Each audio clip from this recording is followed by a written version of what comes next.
Ça fait donc maintenant 30 ans que je suis dans le domaine du design industriel en mettant en place notamment des ateliers d'innovation pour trouver avec les utilisateurs en usage des solutions, des nouvelles solutions innovantes. Quand on s'appuie sur le bon sens dans l'innovation, on s'appuie notamment sur les irritants en usage, c'est beaucoup plus facile de vendre, de convaincre et de vendre une innovation quand cette innovation répond avec bon sens à des besoins du plus grand nombre. Donc je suis effectivement convaincu d'une innovation pour tous. La matière est au cœur de l'objet parce qu'elle va définir des fonctionnalités. Le progrès, le plaisir d'une inno doit vraiment être accessible à tous. Et ça tombe bien parce que le tous, ce sont des volumes et les volumes sont des projets industriels.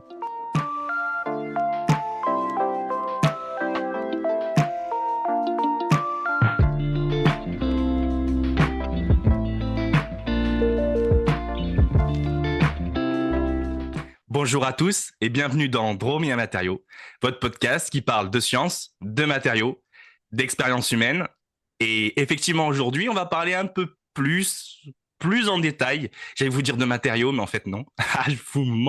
Je vous mens. Nous allons pas parler de matériaux, nous allons parler vraiment de la conception en fait, d'emballage.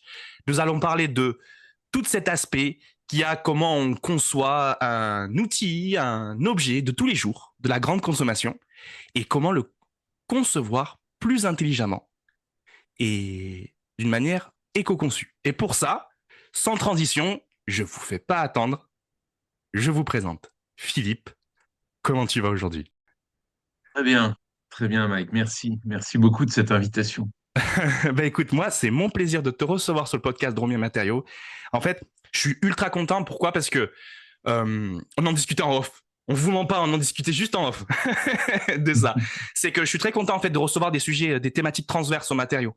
C'est-à-dire pas faire que du scientifico-scientifique. L'objectif, c'est de montrer que les matériaux sont présents dans la vie de tous les jours et qu'on les aborde finalement de différentes façons. Et tout l'intérêt en fait que tu sois là et qu'on puisse en discuter là-dessus. Donc Philippe, sans transition, qui es-tu? Dis-nous tout, révèle-nous tes secrets. À toi de jouer. Alors, voilà, donc ça fait donc maintenant 30 ans que je suis dans le domaine du design industriel. Donc, j'étais diplômé de l'école, de l'Institut supérieur de design Rubica à Valenciennes en 94. Et donc ensuite, j'ai travaillé successivement dans un premier temps, chez un industriel qui fabriquait du matériel de jardinage. Ensuite, j'ai passé 11 ans chez Decathlon, au tout début du design industriel et de l'innovation chez Decathlon en 97. Dans un premier temps comme designer industriel et ensuite pour développer l'innovation de Decathlon en mettant en place notamment des ateliers d'innovation qui consistent, parce que ça existe toujours, c'est fortement développé aujourd'hui chez Decathlon, qui consiste à passer plusieurs jours sur les lieux de pratique avec des utilisateurs, des ingénieurs, des designers, des chefs de produits, différents spécialistes, pour trouver avec les utilisateurs en usage des solutions, des nouvelles solutions innovantes. Donc il y a plein d'innovations Decathlon que vous connaissez qui sont sorties de ces ateliers, comme la tente de seconde, comme le masque qui permet de respirer aussi bien dans l'eau que sur Terre, le RollNet pour jouer partout au ping-pong. D'ailleurs, ces méthodes ont été présentées à Bruxelles dans le cadre d'un programme de recherche sur l'innovation, programme européen de recherche sur l'innovation. Ensuite, je suis parti en Inde monter une école de design pour le compte d'un investisseur indien. Puis, je suis revenu en France pour monter le design industriel chez Carrefour. Euh, et le design industriel chez Carrefour a évolué vers ensuite une équipe d'innovation produit pour proposer des innovations euh, qui transforment l'entreprise. Une des innovations, justement, on va en parler, qui est d'un emballage réutilisable, proposé au comptoir des produits frais pour diminuer justement la consommation d'emballages que l'on jette. Ces emballages réutilisables, dans le futur, on se demandera comment on a fait pour jeter autant d'emballages. Ben là, il y a une solution, c'est l'emballage réutilisable. Et puis, donc depuis peu, j'ai monté ma structure pour conseiller, accompagner les entreprises qui veulent innover. Parce que finalement, l'innovation, c'est pas aussi compliqué qu'on peut le croire quand on n'en fait pas. Ça part de la créativité de chacun d'entre nous. Donc, j'ai des méthodes, j'ai des ressources, j'ai des, des techniques pour justement permettre à différentes organisations d'innover. Voilà, voilà pour mon Ouais, ok. parcours. Bah, c'est super cool. C'est super cool. C'est vrai que l'innovation, moi, je trouve que l'innovation, c'est un peu du bon sens. Tu vois, c'est remettre le bon sens à la table des négociations et non plus le monétaire. Exactement. En fait, c'est vrai que quand on s'appuie sur le bon sens dans l'innovation, on s'appuie notamment sur les irritants en usage, c'est beaucoup plus facile de vendre, de convaincre et de vendre une innovation quand de commercialiser une innovation quand cette innovation répond avec bon sens à des besoins du plus grand nombre. Donc, je suis effectivement convaincu d'une innovation pour tous, que pour moi, vraiment, l'innovation, le progrès doit pouvoir être pour tous. Le progrès, le plaisir d'une inno doit vraiment être accessible à tous. Et ça tombe bien parce que le tous, ce sont des volumes, et les volumes sont des projets industriels. Parce que pour faire un vrai projet industriel, notamment en France, il faut des volumes. Donc ça tombe bien parce que l'innovation pour tous, c'est aussi des projets viables, des projets industriels viables pour faire du Made in France. Exactement. On Ça, en c'est intéressant. parlera. Effectivement, on va en Ouais. parler tout de suite après. Mais il y a une chose que j'aimerais avoir de ton retour. Qu'est-ce qui t'a poussé à faire ça? Hein, la science, est-ce que t'as dit, putain, quand j'étais petit, je suis tombé dans le chaudron de la science, du coup, je suis allé là-dessus, j'ai fait maths, et après, j'ai fait physique, finalement, j'ai fait emballage, j'ai fait design. Comment t'es arrivé là? Dis-nous tout. Ah, donc, comment je suis arrivé au design industriel? En Ouais, tout à réalité, fait. j'ai grandi dans une ferme. Donc, mes parents étaient agriculteurs et dans la ferme, dans beaucoup de fermes, les agriculteurs font beaucoup de choses eux-mêmes, jusqu'à créer des outils, réparer. Donc, il y a beaucoup de création finalement à l'intérieur d'une ferme. Donc, il y a un atelier. Et donc, moi, j'ai vu très tôt mes parents, mon père, mes grands-pères, qui étaient aussi agriculteurs, euh, travailler dans l'atelier pour créer des choses. Et donc, en regardant autour de moi, quand on est enfant dans un village, on regarde autour de soi les différents métiers. Il y a le facteur, il y a le boucher, il y a le boulanger, il y a le transporteur, enfin, il y a différents métiers autour de soi. Et ce qui m'a intéressé, c'est cette activité de création. Donc, très tôt, j'utilisais l'atelier pour me faire des jouets. Et progressivement, en fait, un peu naturellement, je suis allé vers ce métier. Euh, En fait, au départ, je voulais être inventeur. Et après, j'ai découvert dans les études qu'il y a des métiers qui existent dans le monde de l'invention, notamment du design industriel.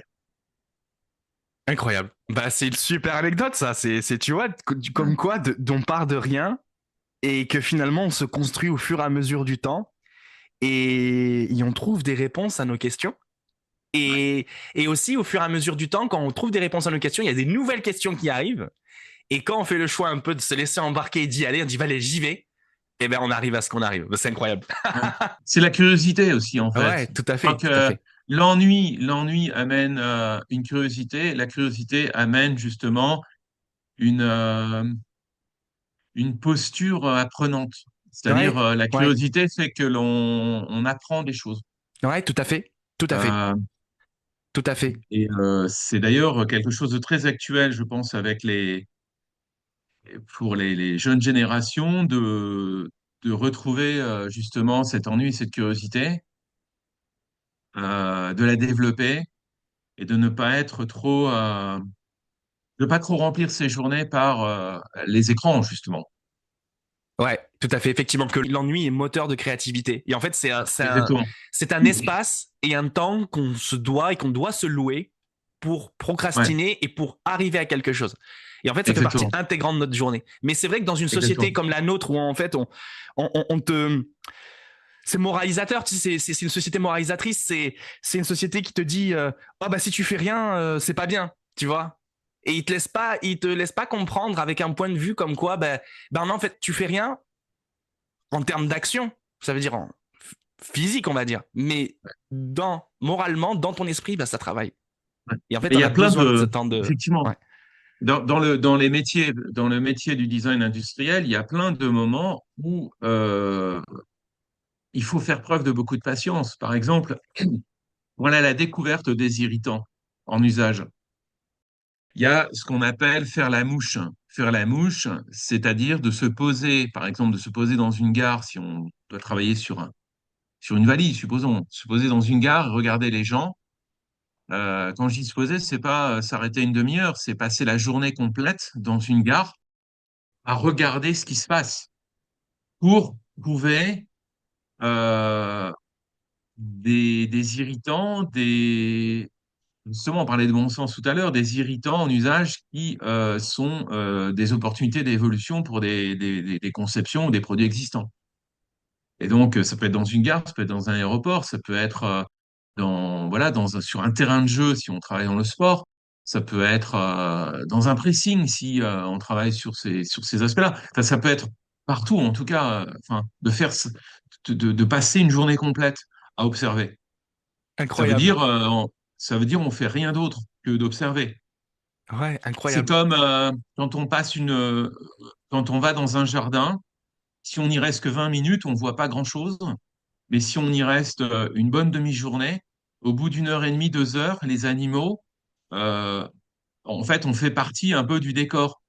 Et donc, on peut espérer voir des écureuils, on peut espérer voir des choses qu'on ne voit pas si on était resté que 20 minutes. Incroyable. Incroyable. En fait, donc du coup, quand tu fais, quand tu fais design, tu fais Ouais, option Colombo, quoi. ouais, ouais, exactement. Incroyable, mais Exactement. En c'est fait, la incroyable. première étape, non mais c'est ça, c'est que la première étape, avant de créer quoi que ce soit, c'est une analyse, c'est une enquête. Effectivement, la métaphore Colombo, elle est tout à fait juste. C'est un travail de détective, c'est-à-dire d'aller chercher des informations sur différentes sources pour construire la pertinence de la future innovation, de la future création. Et en fait, plus il y a une convergence de sources très différentes, une convergence des signaux, plus l'innovation qui va en découler dans la phase de création sera pertinente. La création, c'est une phase très exécutive de la phase d'analyse. C'est-à-dire, tout se passe, la phase une des phases les plus importantes dans l'innovation, dans le design industriel, c'est vraiment la phase d'analyse. Incroyable. Bah écoute, incroyable. C'est vrai que vu comme ça, effectivement, c'est un mécanisme qu'on retrouve dans tous les métiers de la créativité, Ouais, même dans un métier de chercheur ouais, où on passe effectivement beaucoup de temps à apprendre et à digérer beaucoup de littérature pour essayer mhm, d'emmagasiner le maximum de cas. En fait, la littérature nous permet d'emmagasiner un maximum de cas pour que quand il y en ouais, a un qui sonne un peu pareil, on sait peut-être où aller. Mais ouais. effectivement, prendre du temps sur soi, en fait, pour soi, et analyser la situation, je pense que ça fait vraiment partie du travail.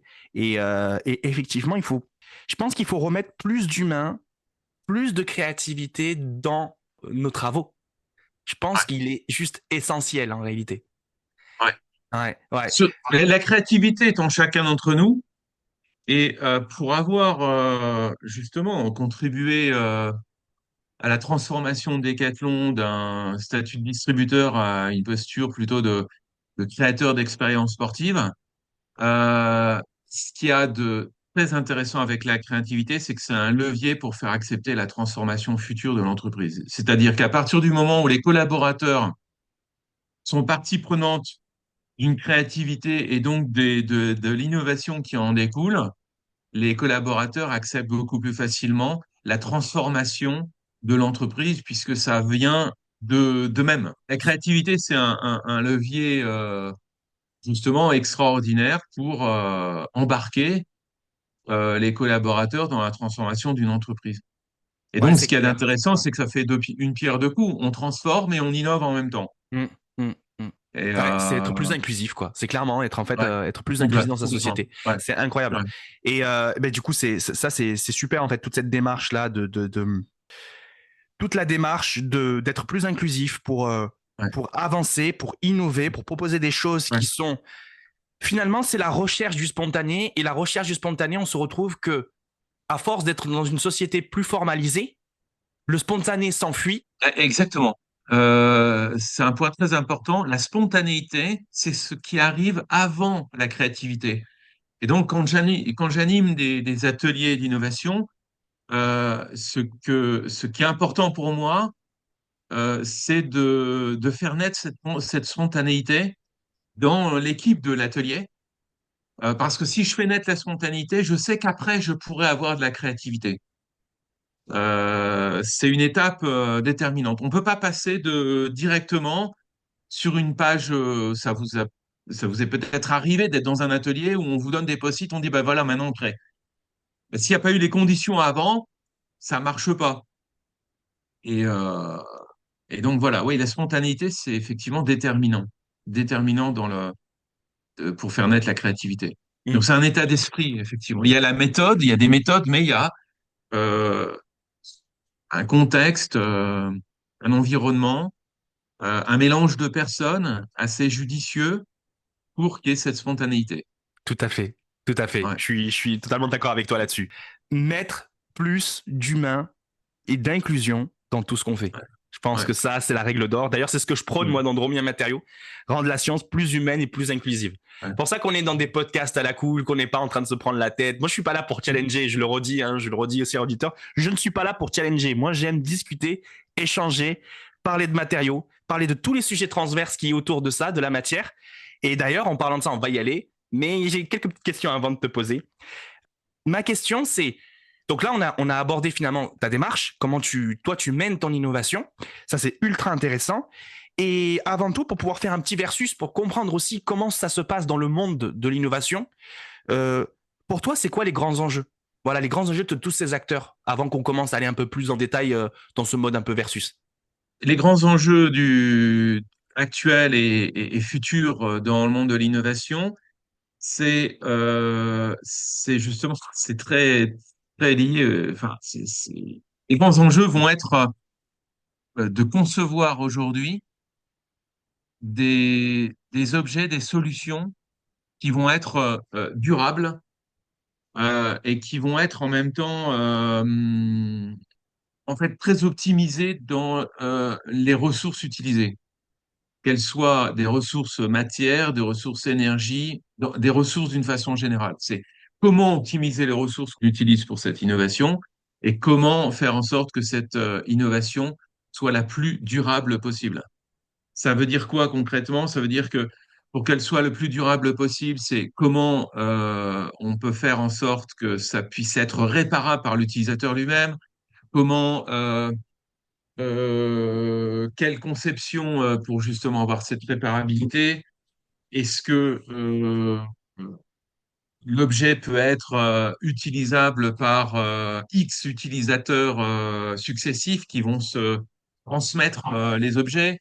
Il y a plein de voies possibles. En tout cas, aujourd'hui, ce qu'il y a de sûr, c'est que la plupart des objets ne sont pas réparables par l'utilisateur lui-même, ce qui génère des coûts importants quand on veut les réparer par quelqu'un d'autre.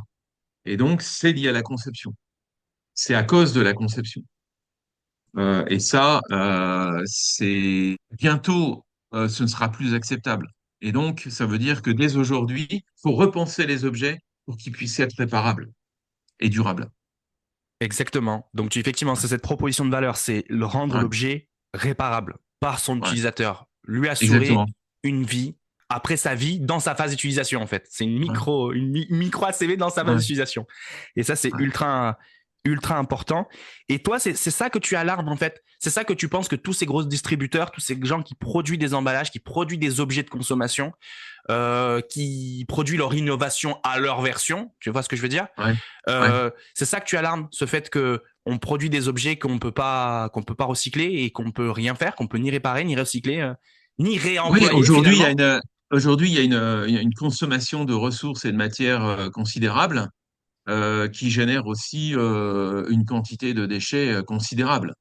Et, euh, et on peut plus continuer comme ça. Donc en fait, et puis ça génère aussi, d'un point de vue financier, des dépenses considérables et une exclusion puisqu'il y a des gens qui peuvent pas forcément se payer cette consommation frénétique. Alors chez nous, on est dans un pays riche, donc on peut. encore se payer cette consommation frénétique. Mais il y a toute une population dans le monde qui peut pas se accéder au progrès simplement parce que les coûts sont élevés, les coûts d'accès. Et en même temps, les coûts d'accès sur une durée courte, puisque les objets n'ont pas une durée de vie, à date, n'ont pas une durée de vie très élevée. Il y a certains objets que l'on peut garder toute sa vie et que l'on peut passer à des générations suivantes, mais il y a beaucoup d'objets qui ont des durées de vie très courtes. Donc, ça Hmm. veut dire que le coût d'achat de l'objet rapporté sur la durée de vie, on fait un objet très cher. Enfin, au fond, de cette fonctionnalité, de l'usage, un objet trop cher pour beaucoup de populations dans le monde. Incroyable, incroyable. Incroyable de voir qu'en fait, Il c'est y a des incroyable. exemples. Ouais, ouais. Je te laisse, donne-moi l'exemple, vas-y, Ouais. je te laisse, après je te poserai Alors, ma question. un exemple très simple, c'est quand vous achetez par exemple, vous achetez des ustensiles de cuisine. Vous pouvez acheter un ustensile de cuisine qui est en inox monobloc. Vous allez les garder toute votre vie. Vous passerez même ces ustensiles de cuisine en inox monobloc à vos enfants. Parce qu'en fait, il n'y a aucune raison que cet ustensile se casse ou se détériore. Alors que aujourd'hui, sur le marché, trouver un ustensile en inox monobloc, c'est pas très courant. Généralement, on va trouver des ustensiles en plusieurs pièces, et composés d'inox et de plastique, ou alors même des ustensiles tout en plastique, et leur durée de vie est beaucoup plus faible. Alors que le prix rapporté à l'usage est beaucoup plus élevé. Donc au départ, on met peut-être une somme un peu inférieure à un ustensile en inox monobloc, sauf qu'on le garde beaucoup moins longtemps. Donc à la fin de sa vie, on a dépensé beaucoup plus d'argent dans la fonction ustensile. Ouais, tout à fait. Tout à fait. Pour reformuler ce que tu dis, le coût Ouais, d'acquisition est beaucoup plus faible, mais la durée exactement. d'utilisation est, Ouais, est beaucoup plus faible elle aussi. Donc finalement, exactement. effectivement, acquisition sur Comme utilisation, le on est monde des mauvais. poêles. Le monde des poêles, c'est ça aussi, une poêle en inox avec un manche lifté sur le corps. C'est une poêle qu'on garde toute sa vie. Donc plus on l'utilise, plus elle se patine et plus elle est plus facilement utilisable, je dirais. Et à l'inverse, des poêles qui ont des revêtements plastiques, elles ne, Les fameux euh, PFAS. voilà, Ouais, on ouais, les garde pas très longtemps. ouais. Ouais, c'est vrai. Du coup, ça me permet de te switcher sur une question. La place des matériaux. À ton avis, le choix, quand vous menez vos études, et notamment même dans ta formation, au cours de ta formation, Ouais. pour même faire le lien, euh, est-ce qu'on vous intègre une conception matériaux? Est-ce que vous, les matériaux, vous les voyez que comme un coût d'utilisation, c'est-à-dire bah, ça me coûte tant pour faire mon objet, et que finalement bah, je vais gagner plus, je vais faire plus de marge. Alors attention, je dis pas que c'est toi qui fais ça, hein. Je parle du monde Ouais. entier, on parle de la consommation, hein. Ouais. Attention, voilà, ça c'est mon disclaimer, ne t'inquiète pas. Mais tu sais, tu dis, bah, tu vois que un aspect monétaire, tu te dis, bah, ce matériau-là, bah, effectivement, il est plus accessible, il est plus facile, j'y vais. Ou alors, est-ce que quand même vous incorporez une notion de propriété du matériau? Dire, est-ce qu'il va Oui. durer plus longtemps, sa phase de recyclabilité, de réparabilité, tu comprends bien que si tu veux être recyclable ou réparable, il vaut mieux tendre vers le monomatériau. Ouais. Quels sont tes points de vue là-dessus? Alors, effectivement, la place des matériaux est déterminante dans le design industriel. Elle est déterminante parce qu'elle joue sur les fonctionnalités, elle joue sur les possibles en termes d'usage. Donc, il y a des matériaux, par exemple, si on fait des emballages, il y a des matériaux qui passent au four et des matériaux qui passent pas au four. Il y a des matériaux qui peuvent passer au four à micro-ondes, d'autres pas. Il y a des matériaux qui sont contact alimentaire, d'autres pas. Il y a des matériaux que l'on peut réutiliser facilement pour faire d'autres objets avec, c'est-à-dire qu'il y a une filière de recyclage qui est développée et réelle, où il y a un vrai recyclage et d'autres qui ne se recyclent pas. Donc en fait, la matière est au cœur de l'objet parce qu'elle va définir des fonctionnalités. Alors, il y a un coût, bien sûr, mais qu'en fonction euh, le coût qu'on va y mettre, en fait, peut créer ou pas des fonctionnalités. Enfin, pour moi, la matière est vraiment au cœur de l'innovation parce qu'elle peut aussi créer une différence. C'est-à-dire que, par exemple, il y a des objets, il y a des catégories d'objets qui utilisent tous les mêmes matières. Donc, c'est intéressant de se poser la question de pourquoi ces objets utilisent tous les mêmes matières et en quoi utiliser une autre matière permettrait de faire avancer cette catégorie d'objets. C'est l'exemple des boîtes hermétiques. Les boîtes hermétiques, historiquement, qui étaient toutes en plastique. Et aujourd'hui, on voit arriver dans cette catégorie d'objets des boîtes hermétiques du verre, des céramiques, mais aussi de l'inox. Et ces matières offrent de nouvelles possibilités.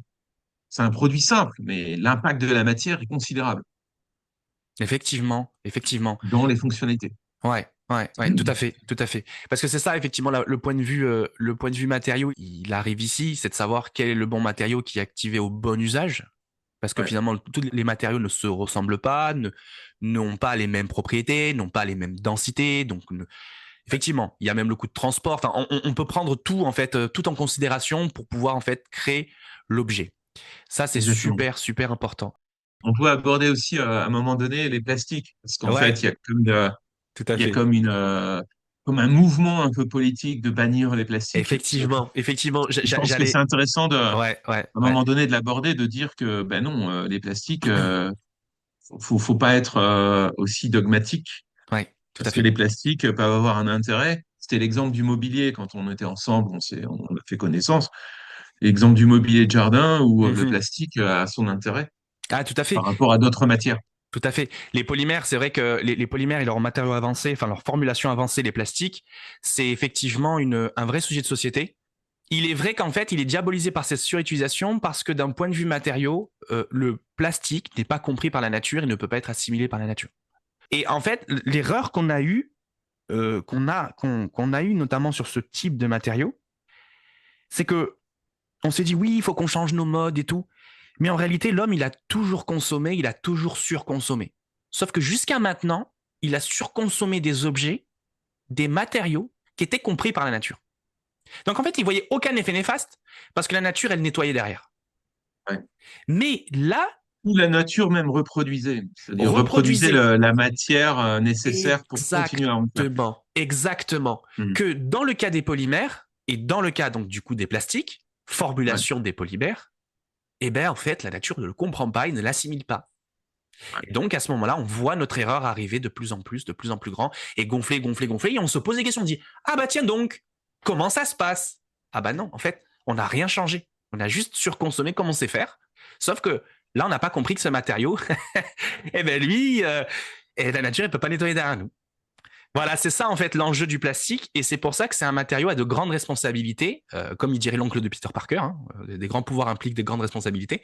Ben, en fait, c'est un peu la même chose et c'est très applicable au plastique. D'où le fait que je pense qu'il faut absolument qu'on aille sur d'autres matériaux, qu'on se réapproprie des matériaux des temps anciens, de l'âge ancien, qu'on revient peut-être dans de l'âge de l'inox. Pourquoi pas accepter l'âge du bois. C'était un joli épisode quand j'ai eu avec Youssef, l'épisode 17 de Dromien Matériaux, où en fait on discutait, il me faisait la réflexion, Mike, on a eu tous les âges, mais on n'a pas eu l'âge du bois. Et pourtant, le bois, c'est le matériau qui a accompagné l'humanité tout au long de son existence. Pourquoi? Et moi, je lui dis, bah, c'est une super question.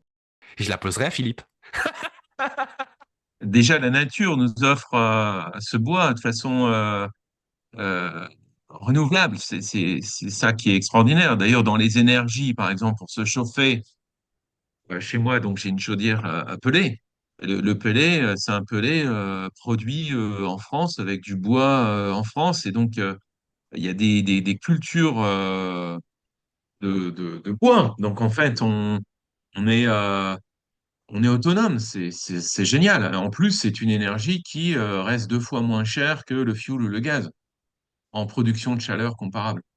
Donc, mais ça demande justement pour des objets une réappropriation de la connaissance de ces matières, de cette matière comme le bois, pour savoir ce que l'on peut en faire, comment on peut en faire certains objets, voilà, comment.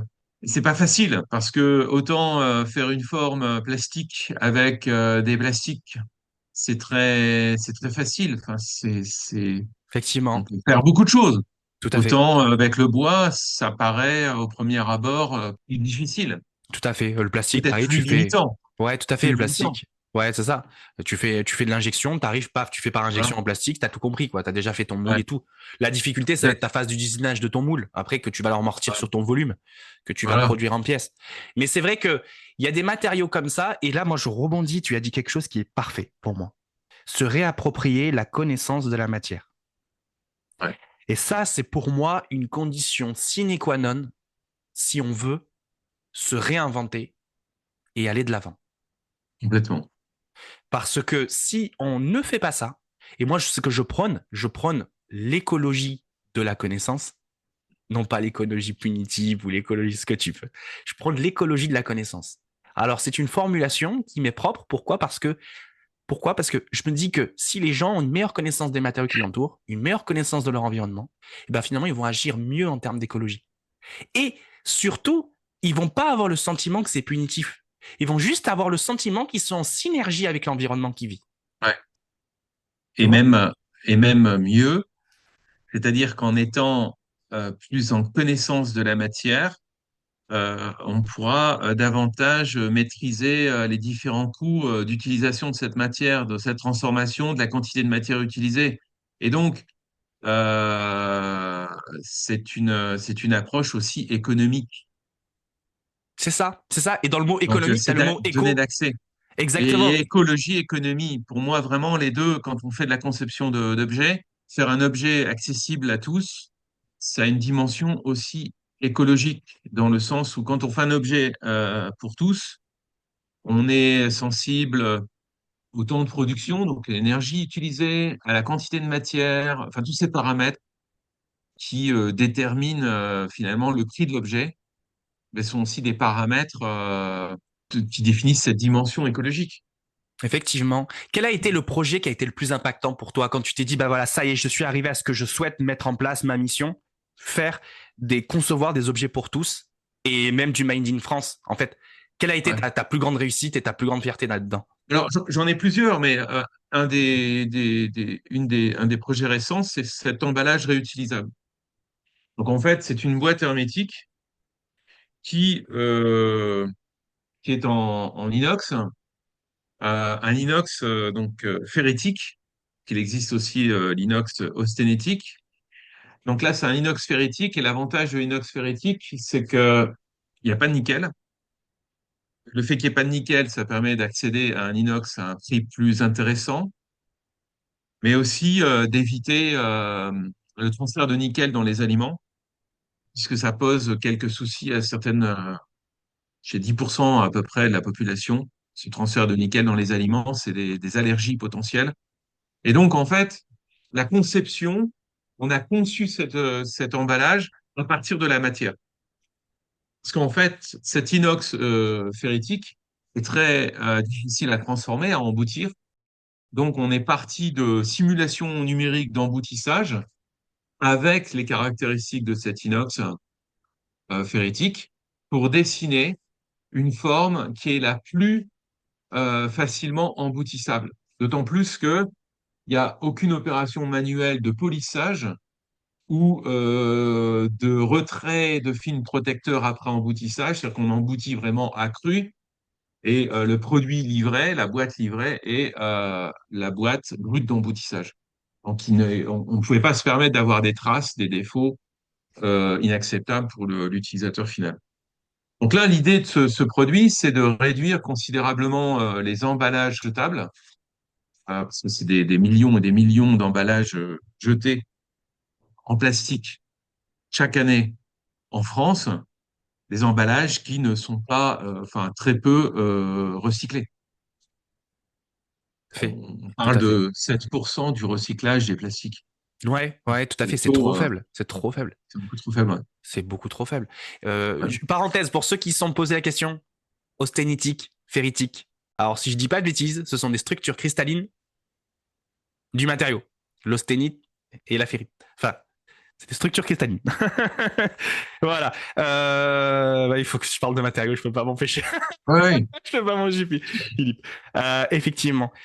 Mais c'est super intéressant ce que tu dis. C'est-à-dire que vraiment, avec la matière, vous avez conçu un procédé pour éviter le moins d'étapes possible, être le finalement moins d'étapes dit moins de coûts, peut-être plus facile de mettre en œuvre, plus Ouais, facile de faire du volume, ouais, et surtout également de mettre et d'ailleurs, ce que je vois, j'ai fait attention, deux matériaux, deux monomatériaux séparés qui peuvent ouais, s'assembler et qui sont séparables. exactement.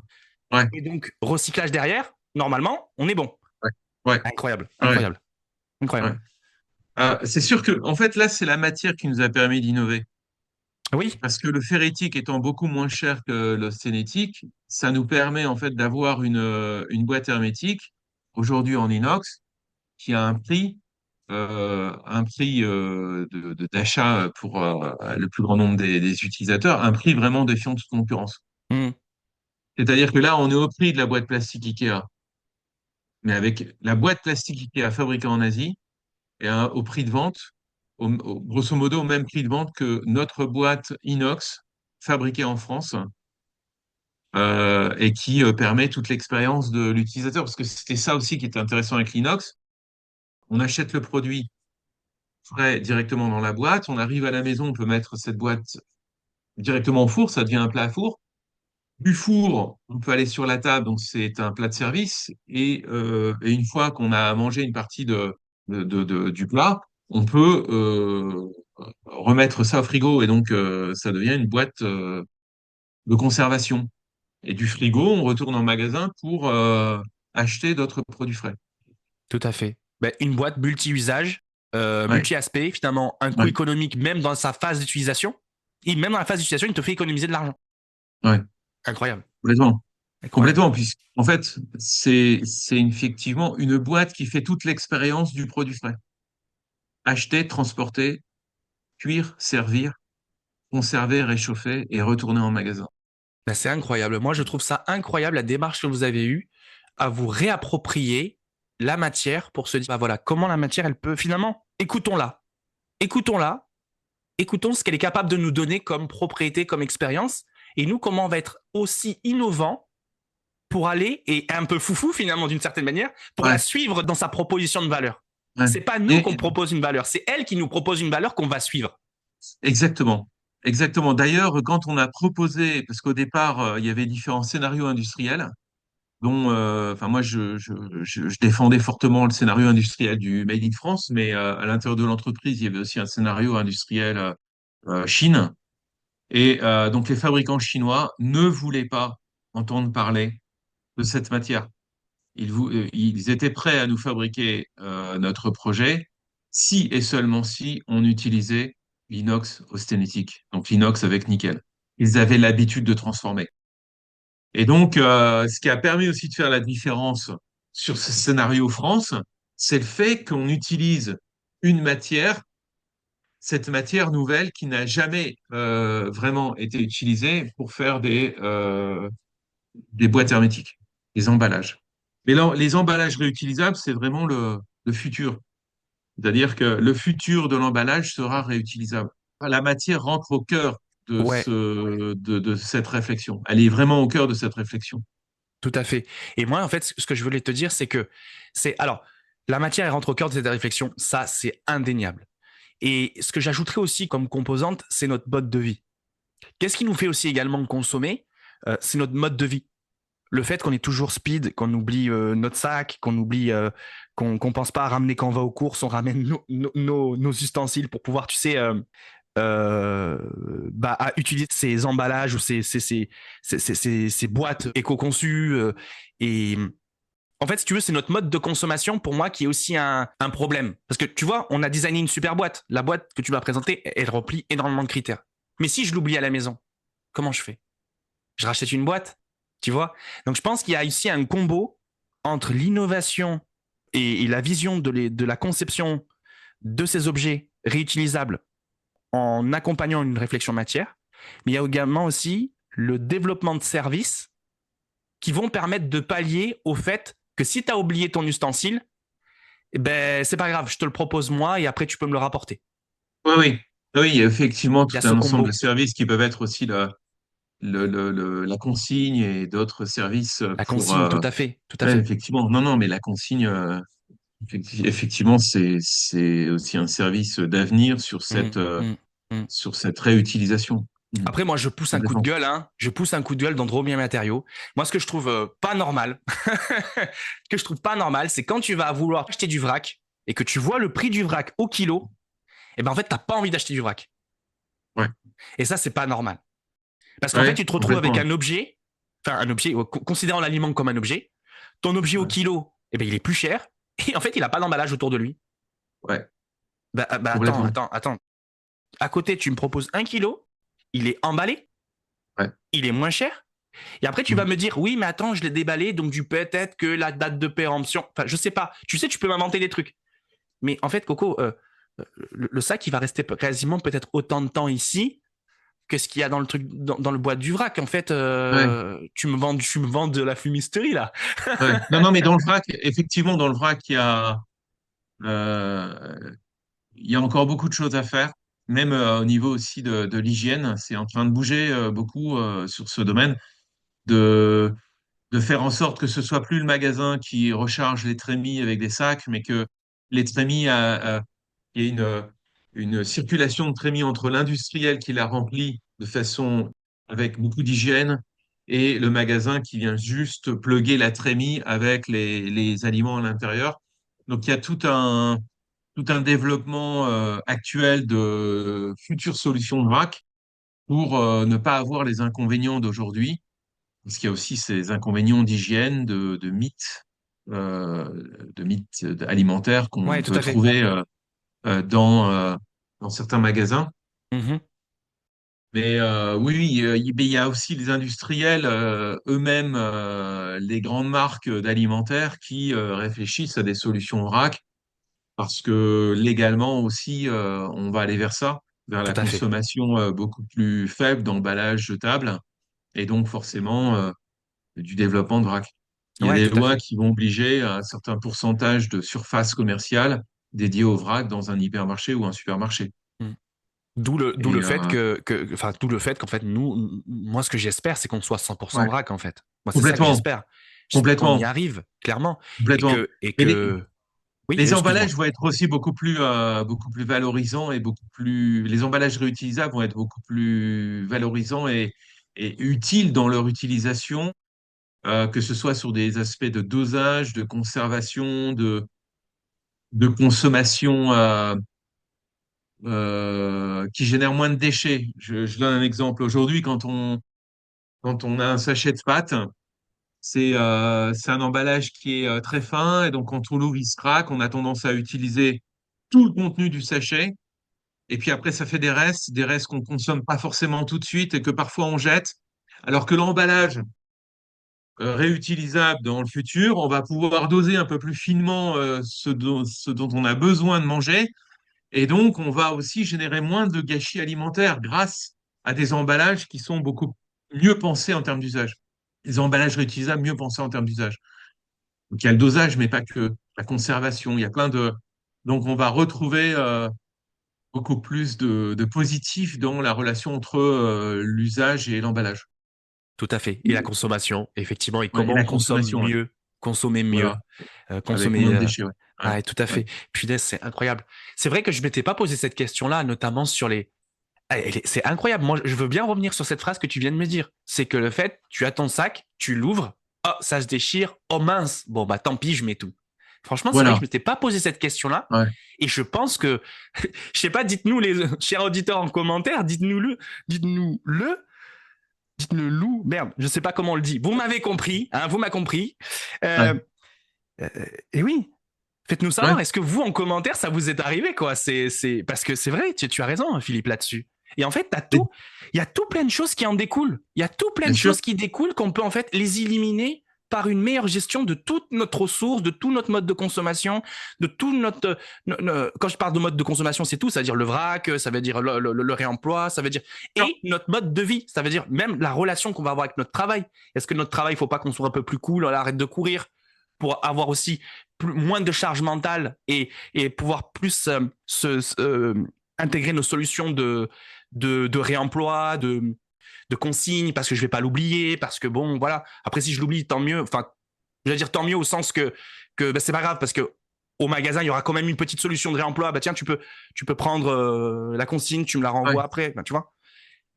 C'est Ah, mais incroyable, hein? le dosage, ça va être au cœur. Parce que le dosage aussi, c'est lié à nos besoins quotidiens d'aliments. Ouais, Donc le dosage va être au cœur justement de meilleurs usages, consommation plus responsable.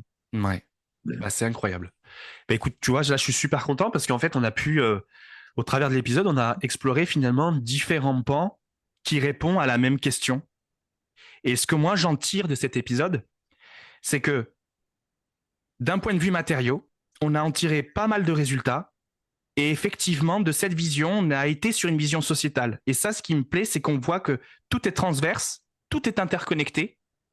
Et pour évoluer, il faut faire bouger l'ensemble, pas qu'un seul secteur. Et je pense que c'est ça l'erreur, par exemple, de l'écologie, quand on veut juste aborder tout par la nature. Mais tu sais, on a parlé de nature là. Pour moi, parler de matériaux, c'est parler de nature. Parce que les matériaux, c'est l'interface homme-nature. Donc je parle de nature quand je parle de matériaux.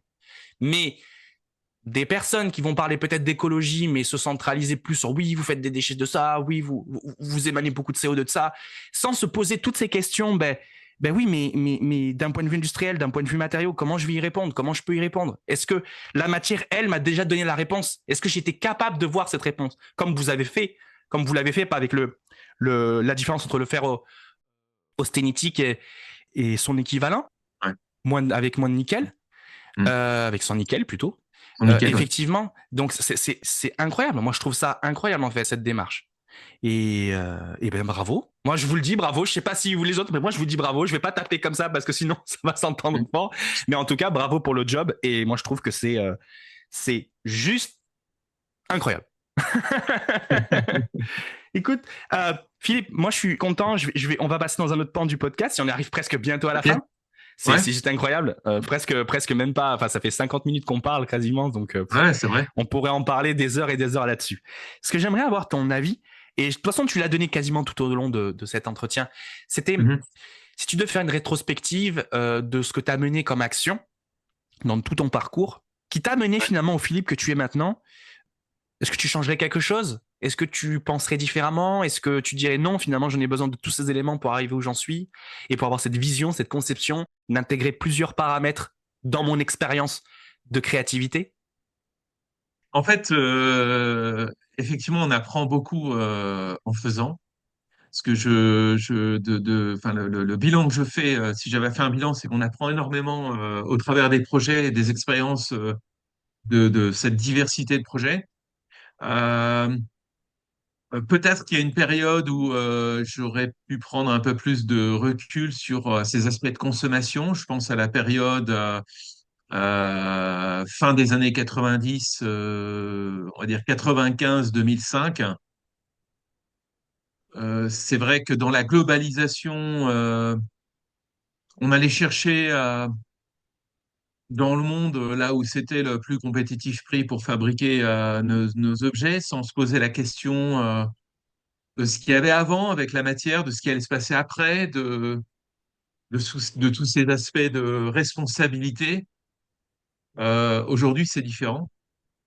Et il faut ce temps peut-être pour cette période où s'en rendre compte. Mais c'est vrai qu'on était nombreux à aller en Asie, à expliquer en Asie comment fabriquer, par exemple, comment fabriquer tel ou tel produit, comment industrialiser, enfin, on a généré beaucoup finalement, de consommation pas toujours très responsable avec ces approches, voilà, enfin, cette approche-là, quoi. Ouais, tout à fait, je comprends. Euh, Ouais, c'est vraiment cette. Aujourd'hui, en fait, on sait que la conception peut être beaucoup plus responsable sur justement la durabilité, la réparabilité, sur aussi quelle matière on utilise, d'où vient la matière. On se posait beaucoup moins ces questions-là au début de ma carrière. Mm. Effectivement, effectivement. C'est cet aspect c'est quelque chose que je dis beaucoup dans le podcast, mais je pense qu'on le dit jamais assez, cet aspect de synergie, se reconnecter avec notre environnement, recomprendre pourquoi on utilise telle chose, pourquoi nos ancêtres ont utilisé plutôt ce matériau qu'un autre aussi. Ouais. Après, on peut se poser la question qu'ils n'avaient pas le choix, ce qui est aussi une une Ouais, réalité, je pense, mais il y a également aussi, je pense, une évolution du matériau et un choix qu'ils ont fait par rapport finalement à leur capacité à le mettre en œuvre, mais également derrière, qu'est-ce qui se passe? Est-ce qu'ils peuvent le réparer ou est-ce qu'ils peuvent le réutiliser pour quelque chose d'autre s'il se casse? ouais, Je pense qu'il y a eu cette réflexion et il y a l'ère industrielle. On a un peu tout fait rasmote, tu sais, on a tout bulldozé. exact. Je l'ai inventé le mot bulldozer, comme ça, et finalement de dire bah non, au nom du progrès, on va faire quelque chose, mais on s'est peut-être pas reconnecté réellement avec nos vrais besoins. Ouais, Exactement. c'est incroyable, c'est incroyable. Et Ouais. du coup, si tu as des conseils à donner pour les générations futures, pour les générations moins futures ou presque passées, quels sont tes conseils? Ouais, en fait, il y a plusieurs choses. D'abord, je pense que dans tout métier, il y a du talent et que le talent vient par une intensité de passion et de travail. Et c'est ça qui est finalement très intéressant, c'est que tous les métiers sont accessibles à tous à partir du moment où il y a cette intensité, cette passion et ce travail dans un domaine en particulier. Donc, pour tous les jeunes futurs grands professionnels, futurs grandes personnes, voilà, je ferai ce conseil de passion, d'intensité et de travail, mais quotidien. Un peu comme le pianiste très talentueux qui a travaillé son piano pendant 10, 15 ans quotidiennement.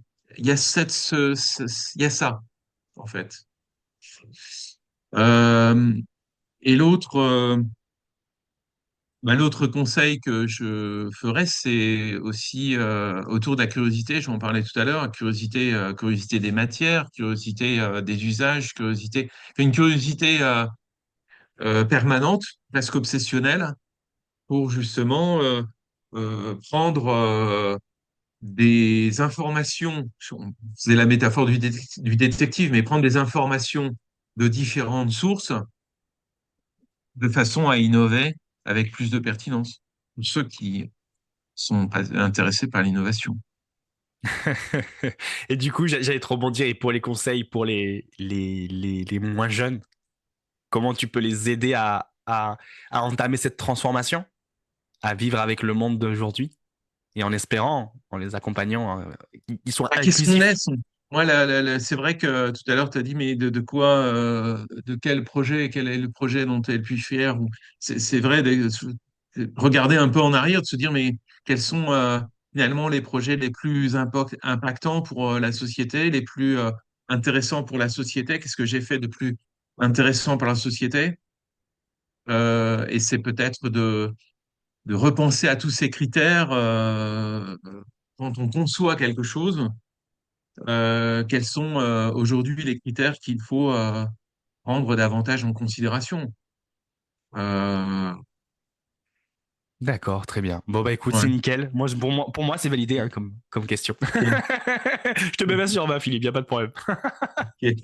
Non, mais super. Mais écoute, ça c'est super cool. Moi, j'aime bien en fait poser cette question parce que ça permet aussi de se reposer le contexte, de revenir Ouais, à quelque chose de plus terre à terre. On en a besoin. ouais, On est des terriens, finalement, pour reprendre un ouais, peu cette métaphore. ouais, Donc super. Bah écoute, on va arriver à la question signature du podcast et je vais te la poser. ok, Mais pour la première fois en exclusivité, je vais te la poser avec une variante, ok. peut-être plus adaptée à toi. La question d'origine, c'est Philippe, si tu serais un matériau, lequel serais-tu et comment tu te définirais? Et je vais faire une petite variante. Si tu veux y répondre, tu peux. Mais la petite variante que je vais te faire, c'est Philippe, si tu serais une innovation, laquelle serais-tu et comment tu te définirais? Tu peux lier les deux si tu veux. Et tu prends celle que tu souhaites. Ok, bah, sur la matière, l'inox, je trouve que c'est une matière incroyable puisque finalement c'est indestructible, c'est léger. Euh, et potentiellement on peut garder des objets en inox, on peut les garder toute sa vie. On peut les faire hériter aussi. Donc je trouve que cette matière, elle est juste incroyable dans toutes ses possibilités, cette durabilité. Et finalement, le coût est pas très élevé. Le coût de transformation de l'inox reste très accessible. Donc, ouais, pour moi, enfin, la matière préférée, c'est l'inox aujourd'hui. Les contacts alimentaires, enfin, il y a plein de bénéfices dans cette matière. C'est incroyable. Elle est juste incroyable, cette matière. Super, super. Et Euh, l'innovation, du coup, c'est ça, c'est l'inox, quoi, l'innovation ou l'innovation. ouais, ouais, et tout ce qui est autour de l'inox, notamment dans le monde de la cuisine. La cocotte minute, je trouve que c'est un produit vraiment bien pensé. Je pense à la cocotte minute authentique, la cocotte minute d'origine, celle qui est toute simple en termes de pièces et de nombre de pièces de construction, celle que l'on peut réparer facilement, enfin réparer, entretenir soi-même quand il faut changer le joint, on trouve le joint, on peut le faire assez facilement. Et puis c'est un produit qui est économique en termes d'énergie puisque ça permet une cuisson plus rapide des aliments. Et puis, quand on achète une cocotte minute au début de sa vie, eh bien, on la garde toute sa vie aussi. Donc, ouais, c'est une innovation intéressante, inspirante pour l'avenir, pour moi. Effectivement, la notion de jouer sur la pression pour jouer sur le temps de cuisson. Donc, ça, Ouais, effectivement, ouais. c'est juste incroyable. C'est top. Bah, écoute, Philippe, merci. Je vais te poser Ah, une bien. dernière question. Si on doit te Ouais, suivre et qu'on veut te contacter et qu'on se dit, bah, tiens, putain, Philippe, c'est la personne à s'y contacter. ouais. Ah, Quel est déjà, ton on peut canal le, le canal où tu es le plus actif? Voilà. par email ou sur LinkedIn. D'accord, très bien. Email, Voilà. LinkedIn. Ok. Ouais. Ok, super. Bah écoute, je vais passer en mode robot. Je vais finir l'épisode, c'est-à-dire là, je vais dire plein de choses. Mon Ok. monologue habituel. Je vais finir par l'enregistrer. Peut-être la saison 3, cher auditeur, je l'enregistrerai ce monologue. Merci Ok. beaucoup, en tout cas. Merci beaucoup de nous avoir écoutés avec Philippe. Euh, Merci de soutenir Dans mes matériaux. Merci de l'écoute que vous avez, parce qu'en fait, quand vous écoutez Dans mes matériaux, vous portez la parole des femmes et des hommes de science et qui ont envie de porter l'innovation matérielle, l'innovation sociétale et tous les types d'innovation. Et en fait, vous leur donnez de la voix. Et donc, je vous en remercie pour toutes les personnes qui écoutent ce podcast jusqu'à la fin. Vous leur donnez de la voix. En tout cas, merci beaucoup. Si vous voulez nous soutenir, vous pouvez nous soutenir donc notamment sur les réseaux sociaux, LinkedIn, vous abonner, c'est super important parce que le nombre d'abonnés, bah, ça va faire résonance. Sur YouTube, abonnez-vous, mettez votre petit pouce, partagez, c'est super important. N'oubliez pas le commentaire, mettez-nous en commentaire. Hein, notamment, est-ce que quand vous ouvrez votre sachet de pâtes, est-ce que vous mettez tout ou pas? Ça, nous, on attend la réponse avec Philippe. On attend la réponse. Si vous n'êtes pas vidéo, n'hésitez pas à écouter ça sur les plateformes d'écoute, Spotify, Apple Podcast, Deezer. N'oubliez pas de nous mettre 5 étoiles. Ça aussi, ça nous permet de remonter et de mettre en avant la parole de personnes formidables. Franchement, moi, c'est toujours un plaisir pour moi de recevoir mes invités. J'en apprends tellement. Alors moi, j'ai une vision matériaux, mais c'est ça. J'adore les visions transverses. J'adore m'enrichir tout ce savoir. Tout, ça me permet d'ouvrir l'esprit incroyable. Et surtout, ça permet de comprendre que tout se connecte. Et c'est ça l'intérêt, c'est que tout se connecte et tout est transposable. Je remercie les contributeurs qui contribuent au Buy Me a Coffee, au Café des Savoirs. En tout cas, merci beaucoup pour votre café. Hein. J'avais le café ici, je ne sais plus où il est, mais en tout cas, merci beaucoup. Je terminerai pour vous dire encore merci. Et je vais demander à Philippe s'il a un petit mot de la fin pour l'épisode. Alors, le petit mot de la fin, je dirais de développer de l'obsession sur ces aspects. Quand j'achète, se poser la question, est-ce que ça va durer? Et quel est le prix de ce que j'achète sur la durée? Donc, c'est toujours d'avoir une obsession sur une durée quand j'achète quelque chose. Est-ce que je l'achète voilà, c'est de répartir un achat sur une durée. J'achète cette chaussure, est-ce que je vais pouvoir la garder 10 ans? Pas. Ou est-ce que je vais la garder juste 6 mois? Ouais, Voilà, c'est c'est, d'être. c'est, je rebondis là-dessus. C'est vrai que c'est l'indice, c'est à peu près l'indice qu'ils ont mis en place, l'indice de réparabilité, tout ça. Mais tu sais, ça Ouais, serait même plus intéressant qu'à côté du prix au kilo, tu mets le prix à la durée. Exactement ce que tu dis. C'est juste exactement ce que tu dis, mais tu le formalises. Le prix à la ouais, durée. Ce prix-là, exactement. il va vous durer tant. Ouais, Rapporté sur une unité temporelle, c'est par ça. exemple l'année. Ouais, ouais. Bon, faudrait qu'on Mais la fasse un cocotte, post commun. On va faire un post commun sur ça, c'est obligé. ouais. Ah, mais l'ustensile de cuisine, j'avais calculé, ça revient à 7 centimes par an Oh, dans sa vie. incroyable. dans la vie. Incroyable. Et donc, c'est beaucoup, finalement, beaucoup moins cher qu'un ustensile plastique, qui d'ailleurs est pas très, très sain Oui. et pas toujours pratique à utiliser parce qu'il est un Oui. peu mou quand Tout à on fait, tout à utilise fait. la louche, là. On passe TG, on passe la température de transition vitreuse des fois, donc c'est vrai que c'est un peu compliqué. Effectivement, effectivement. Bah écoute, bah super. Merci Philippe, merci beaucoup pour cet épisode et merci à Merci, vous de Mike. nous avoir écoutés. Et on se revoit très vite pour un épisode de Drôme et Matériaux, votre podcast Sciences Matériaux. Et là, vous le voyez très bien, en fait, on parle d'expérience humaine et on a parlé d'effets sociétals. Donc bon, bah, vous le savez. Allez, à très vite. Salut.